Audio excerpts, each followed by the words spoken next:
Hi, I'm Lacey Philippich from Money School, and I'm here today with a tip for people about superannuation. One of the most common questions that I get asked, and Fran and I got asked this a lot at our Women and Superannuation seminars for the Department of Local Government and Communities, is should I put extra contributions into my superannuation or pay off my mortgage? And this is an extremely common question from people in the over 50s age group because they're reaching that point where they know they're going to retire soon, they know that they're not going to be having an income and that superannuation is going to be really important, but they also still have this debt and the debt on the home that they live in. And it is a really taxing question for a lot of people. And there, I guess, from the maths perspective, is a one answer option.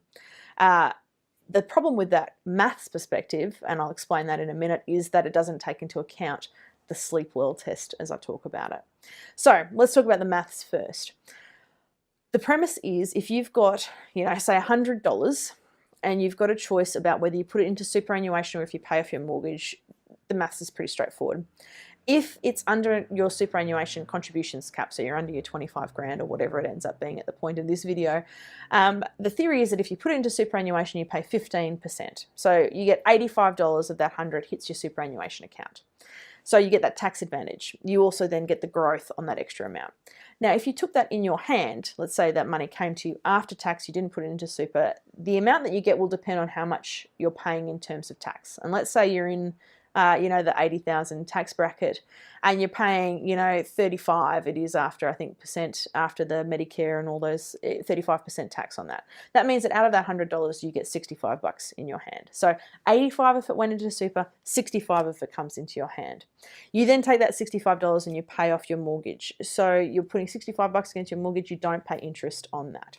The reason why the maths always points to putting it into your super is because you get the extra money. So you've got, 30% nearly more money if you put it into superannuation. That's the $20 over the $65. That's the ratio for that one.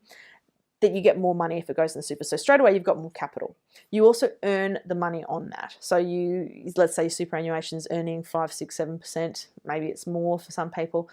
You also get the growth on that money. If you take it in your hand, you get less money up front, so you've got less money to pay off the mortgage, and the interest that you're offsetting at the moment is so low, it's 4 to 5%, that generally your superannuation earnings would beat that, even if it's only by a minor amount. So that is why the maths almost always points towards putting it into your superannuation. And the theory is then that you take the lump sum out of your superannuation when you are eligible to. So you take out the chunk of whatever your mortgage is left and you pay off the mortgage and then you're debt free. Now, you could still, of course, leave it in there and use part of your superannuation payments to pay off the mortgage if you're earning more on the money than you are saving on the interest. That's how the maths works out. Now, the problem with this is that not having the security of owning your own home causes people lost sleep. And if interest rates change dramatically, it is unlikely that they're going to swing quickly, but they may change. If they change, it's going to put pressure on people. And so people want to mitigate that risk. And frankly, there's nothing better than knowing you own your home outright and that you are secure in it. Where it can be a problem is when people have overextended themselves. So they're in their 50s or 60s and they have a mortgage that's just not feasible, that they're not really going to be able to pay off without having to sacrifice a significant amount of lifestyle. So I guess you've got to be honest with yourself. Have you got a mortgage that is manageable and that is realistic for your needs and what you're going to want for the next 20 to 30 years after you retire? If you're going to downsize, do it sooner rather than later. Don't work your bum off saving money in superannuation, pay off the mortgage and then try and sell later on. Just get it sorted, okay? Because you're paying interest on that money. And you need to be honest with yourself about that. If you are someone who will not sleep well until you know you own that home outright, then you are probably better off paying off the home loan because you are going to sleep better. The stress is going to cause you to make bad decisions. It's going to ruin your quality of life, okay? So that's the thing that doesn't get taken into account with superannuation planning often.